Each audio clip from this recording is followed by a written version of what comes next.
Hey everyone, welcome to this episode of Thinking Christian. I'm Dr. James Spencer and I'm joined by Dr. Ben Mathew.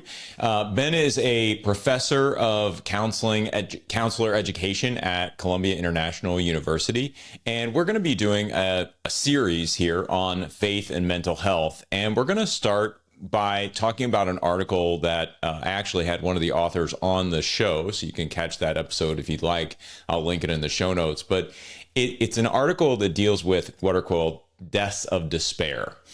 And so these authors looked at how various sorts of different deaths of despair, suicide, deaths from alcohol and drugs, those kind of things, were correlated to the lifting of what are called blue laws, or allowing to have retail on Sundays.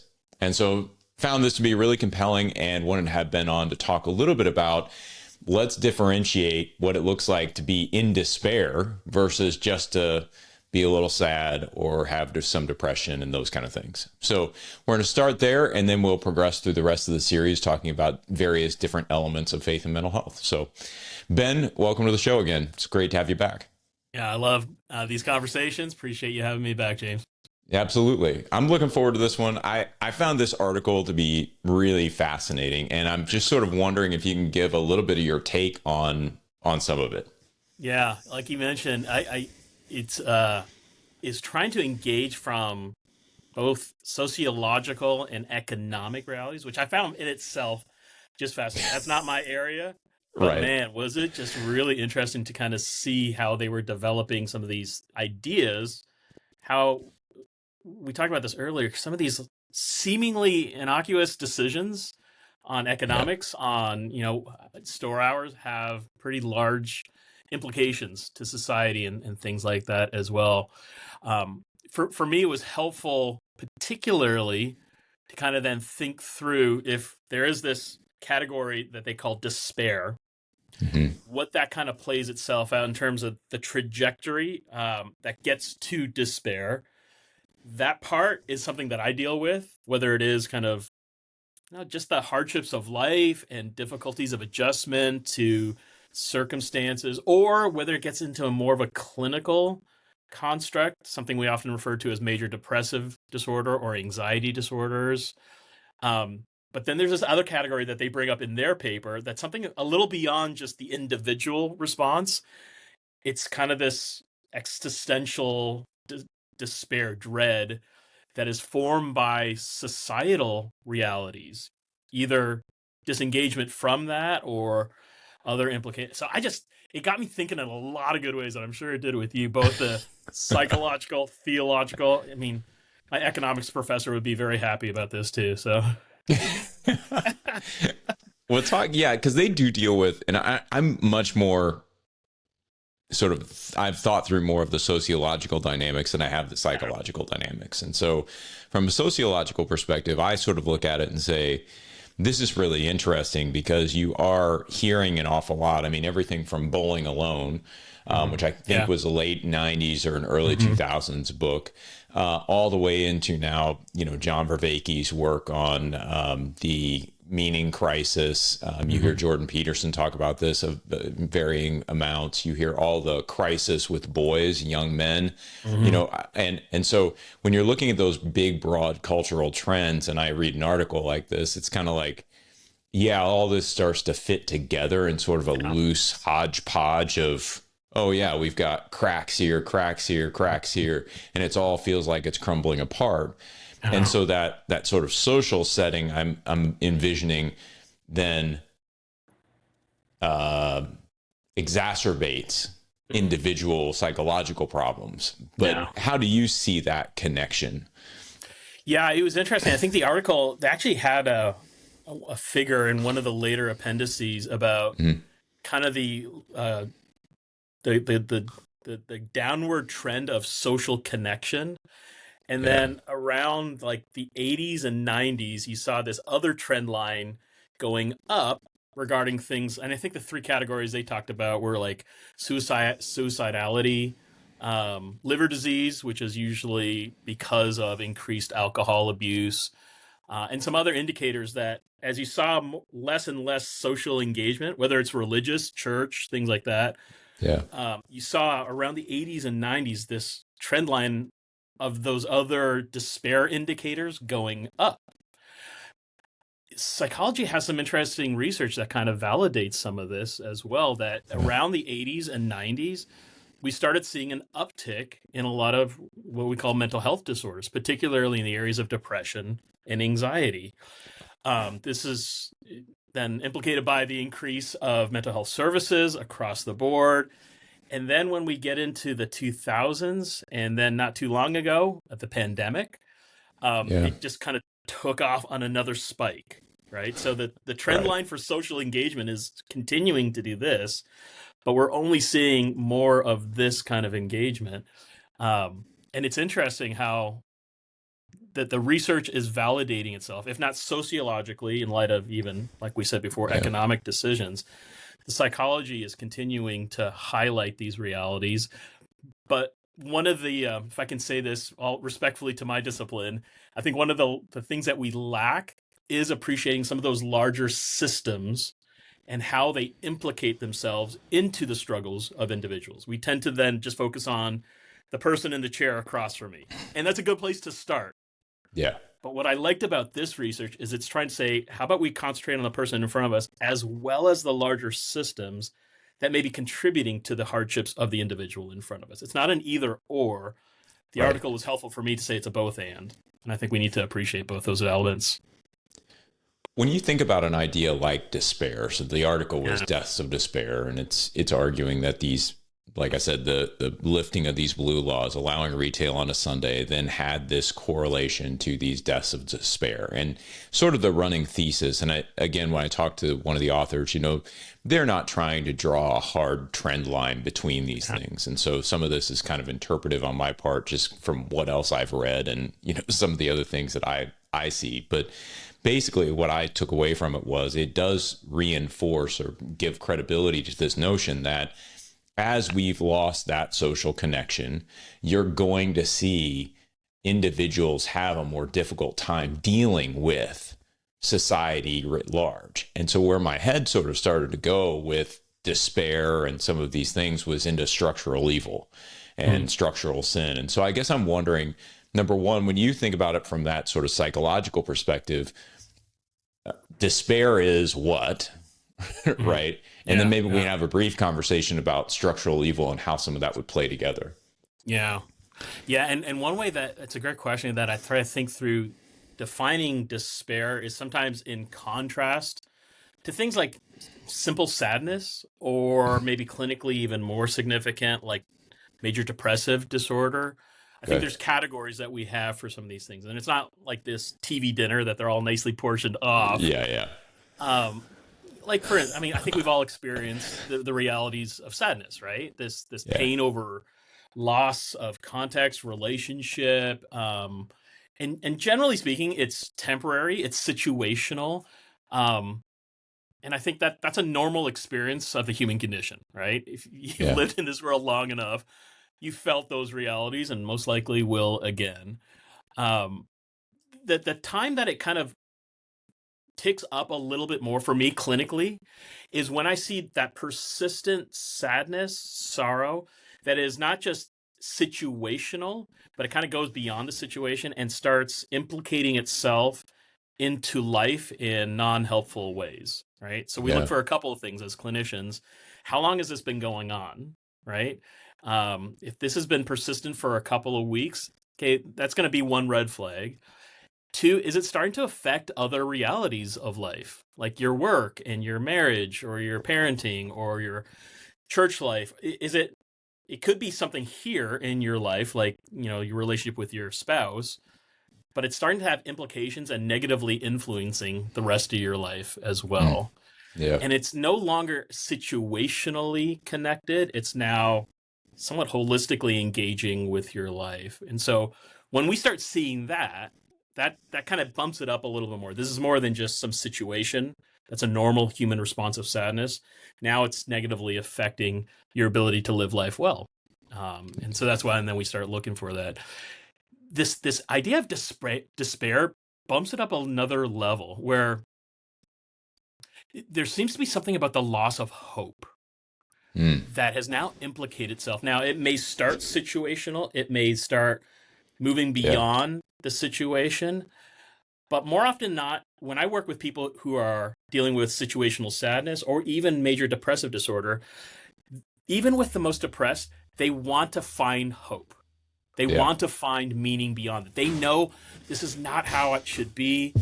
I'm trying to think of that line. Not the way it's supposed to be. The vandalism of shalom. Yeah. That Plantinga. Plantinga Yeah. Yeah. talks Yeah. about, right? Most of my clients who are dealing with depression, they know that. They know this is not the way it's supposed to be. There are some that I work with where they go beyond. Not only do they say this is not the way it's supposed to be, but I can't see any hope beyond it. And now it's taken on like this other level, this other existential level of abandonment of hope that has carried with it over time, to be sure, but to the degree that it's really negatively impacting not just life and relationships, but why should I even try? Like, what's the reason beyond even continuing to do this? That sense of despair really is one of the defining elements that I see in my clients, where this has gone from sadness to this idea of maybe depression to now despair. When I see that lack of hope, that's pretty significant when I see that. It's interesting because when I think of when I was reading through this, Slavoj Žižek came to mind. He's a postmodern philosopher. I'm sure he comes to everybody's mind when they read this. He had a lecture. It's called "Why We Might Need a Better Chicken," I think is what he calls it. He's kind of a strange guy. Anyway, he talks about ideology, and he says part of the problem with ideology is that it raises real problems, but the way that it addresses those problems is actually a part of the problem itself. And so what you end up with essentially within ideology, from his perspective, is this sort of cyclical problem. Anytime you're trying to solve the problem that the ideology identifies in the way that the ideology suggests you should solve the problem never goes away and it just exacerbates. And so you have this sort of, flywheel, basically, right? A really bad flywheel, right? And I find that fascinating because I think when I was thinking through, okay, what's despair? It's this lack of hope because you're essentially on the hamster wheel. Yeah. And you're like, I can never get off. Yeah. This is the way life is going to be from here on through.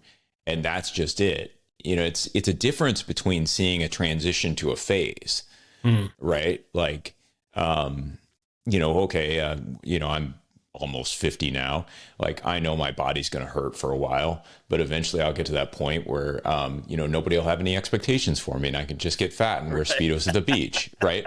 Like, it's fine, just embrace it, right? Right. This will pass, right? It'll be okay. But you have that sort of transitional concept, right? Like this is even though it's a more durable sadness, or durable depression, it feels like there's something on the other side of it. Like something will switch at some point. Right. You're not sure when, but it will. Versus being on the hamster wheel, like, this is all I have left. I just have the running on the wheel. That's what the pictures that kind of came to my head when I was thinking through despair. Yeah. Yeah. And again, I do want to give space for that. I think, and there's biblical language for this, right? I mean, the psalmists particularly give us some really helpful means of being honest with that, not just sadness, but despair. It's sometimes maybe connected to my enemies surround me, strong bulls of Bashan surround me kind of idea. Yeah. And there is this like existential heartache at not just the situation, but where's God in the midst of this? How do I find meaning and purpose? Right. But to your point, that oftentimes the psalmist speaks to himself, right? Not just to his situation. Where does my hope come from? And so there is at least a spiritual working through it. It needs to go through it, though, right? I just said this to a client yesterday. Good Friday, we're coming up on Easter here soon. We have these terms called Good Friday and Resurrection Sunday because we have the benefit of looking back. We know the story, as it were. But the disciples, Good Friday was not good for them, nor did they have necessarily the hope of a resurrection Sunday. To be maybe in the most kind of clear way, Saturday sucks, right? Yeah. And in the midst of that, it's actually some of my Catholic friends who have kind of helped me embrace that idea of what Saturday means, is this moment in between death and hope. But for the disciples at the moment, they didn't really have that. So I can understand it, but to live there constantly, the hamster wheel that you talked about, wow, that's an incredibly heavy burden to continue. Hence, I mean, not to get too philosophical, the difference between a Kierkegaard and a Nietzsche, right? Yeah. We talk about some of those existential dreads that come upon. Right. Are you willing to take a leap of faith and trust that there's actually something on the other side, not necessarily rationally, but ontologically? Or let's just forget it. Like, God is dead. Like, it's not worth trying because the futility of it all. Those are real struggles. Do you think we could say that despair also has a notion of abandonment of agency? So when we talk about loss of hope, right, there's a way we think about that where it's like a mentality, right? These things will pass. I have to grit my way through them, but there is something better on the other side, like that sort of sense of hope. But then there's also almost like in the way that we would think about faith, right, in terms of more cognitive belief and then working that out in action. Hope has that similar dynamic where you'd say, no, even if I don't think things can change, it doesn't mean I'm abandoning my entire agency within this situation. Like, I'm going to make the best of it somehow. And there's sort of that internal motivation. Do you see that as coupled the despair, or am I overreading that? I think there's something to that. The loss of hope, that dread that kind of comes upon. Here's the way that I often hear it with my clients. Why even bother? Yeah. Like, why should I even try anymore? But when I hear them talk about themselves in that way, not just the situation, not just the existential dread, they're talking about themselves now in a way that is essentially implicating that autonomy. I can't do anything. Like, there's no movement, there's no course of action that I can take that will actually find not just resolution, but even a path to resolution. Yeah. So when I hear that phrasing, why even try? Why am I even doing this? I think there's something to that definitely plays into that sense of there's nothing I can do. I'm no longer an autonomous, actionable individual in the midst of this pain. And that's becoming more prevalent as we have a loss of shared meaning. And this is going to be something we're going to be getting into more. It's not just my meaning, it's shared meaning. What does that mean to be part of something more than myself that not only communicates the meaning, but validates it? As we become more and more isolated unto ourselves, that becomes harder and harder to rationalize. Yeah, and I think that goes, to sort of pull in a theological point. It goes to structural evil. And it goes to, sort of social sin, however we want to talk about that. But there is more beyond just individual sin that we're dealing with. And I think sometimes when we think about structural evil or social sin, people may have a bad taste in their mouth about that just because of the way it's, we hear about these structuring problems of society and all that kind of stuff. But I don't think we should be so fast to dismiss it just because we don't like the way some of it's applied. Yeah. I think these things are real. The pressures and tensions are real. The way people feel and respond to the pressures of life are very different. And no matter how you slice it, some of us have, I don't know whether you'd say through, God's grace, through hard work, through a number of these different factors, we've built up resilience. I can remember, I'll just give this illustration, but I can remember at one point, Kim and I were going to go on a weekend away, and this was when we were first married.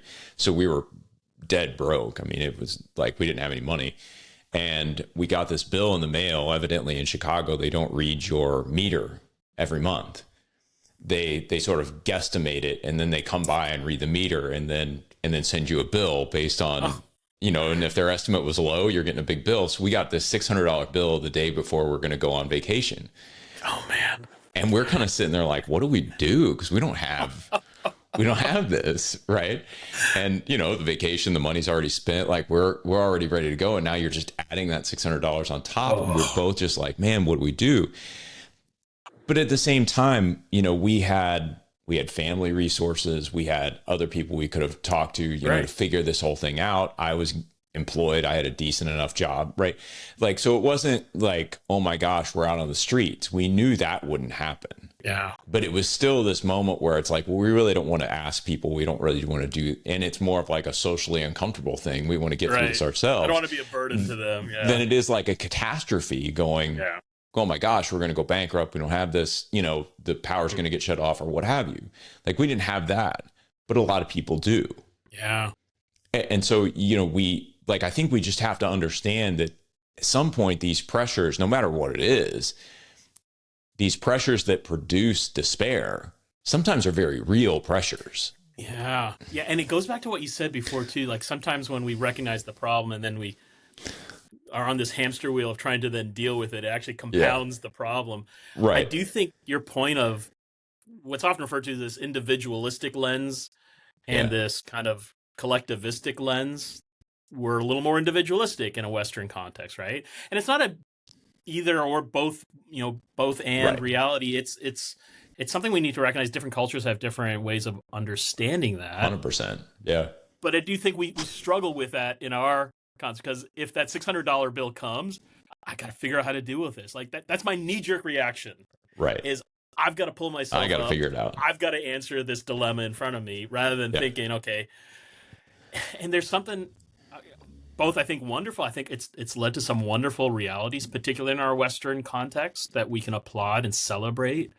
But you're right. I think we do kind of have this like, oh, don't talk to me about systems. Like, we don't want to go there. That's Marxist. Like, we don't want to get into that area. Like, right. You know, we throw the big M word around, and then it just like shuts down all conversation. And I think you're right, because while it can be abused, and we do have enough historical precedents where systems as the answer and the panacea to everything becomes the end all be all, that doesn't mean we throw it out.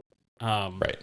I grew up near Toronto, and so the last World Series, sorry for a sports reference here, when the Blue Jays made it to the World Series, I remember saying to some of my friends here down in South Carolina, I think it was, you know, game 4 or 5, hey, we won the game. We won the game. And one of my friends, you know, who lovingly uses sarcasm as their love language, they said, what do you mean we won the game? Like, you ain't on the Blue Jays, brother. Like, what are you talking about? And yet, ask anyone who follows a sports team, they love not just talking about the team, they actually identify themselves with the team. Yeah. There's this communal identity that we tend to share in a way that is understandable, right? We feel that connection. And that's something we need to be willing to help press into. I think it's deeply theological. I had a non-Christian friend of mine who was really upset at the notion of the gospel. So you're telling me, Ben, some dude named Adam, like thousands of years ago on the other side of the world, ate some fruit, and now I'm messed up? And I'm like, yeah, actually, that's a good summary. It so angered him, and I understood why. Right? He had no. Going back to your other point, he felt he had no agency. He had no say in the matter. And I remember then trying to highlight the second Adam, to which I was like, yeah, but wait, there's another guy that came years later. Right. And he took all the pain and suffering and punishment so we can have life. My friend actually got angry at that too. He actually said, no, I don't want him to work for me. I'll do it myself. Yeah. So not only was he angry at the first Adam for messing things up, he was actually angry at the second Adam for doing the work that he wanted to do himself. And it was such an example of his individualistic construct struggling with what I think is the ancient Near Eastern acceptance that there is this system that informs the gospel, both the sin and the salvation that comes. On a clinical level, there is something that I'm trying to help my clients understand, helping train my students to help their clients understand. Yes, you are an individual, but you cannot divorce yourself from this system that you're in. Especially when the system is moving in a direction, is continuing to isolate self apart from community and the consequences of it. to our danger, we ignore the system and think, let's just deal with the individual. Let's just help them. Things will get better. Spinning wheel, man. It's not working. Yeah. And I think the other side of it is I had this experience with my wife at one point. We went out to walk in the evening in Chicago, and she just made the comment. She's like, this is nice because whenever I travel, I never get to do this. Like whenever she travels by herself, she doesn't get to do this. She doesn't get to go out and walk around a city at night by herself. She's just not comfortable doing that. Sure. And so you think about how, like, I embody the world differently than she does, and that doesn't bother me. But then if you flash forward to this trip we took out to Utah, and we're doing this canyoneering stuff, and like my kids and my wife are kind of going through these little crevices, and there was one point where I seriously thought I was getting stuck. I just got the image of you in those little crevices. Oh, it's bad. I mean, I'm not a good small space guy anyway, but I mean, I had scrapes on my chest and my back because this one area, man, like I just couldn't fit through. And I'm like, this is not good. I may be stuck, like you can imagine like the panic going through, and it's like same body, different space, completely different experience. And so it's not a question of, does one way of embodying the world, is it better than any other?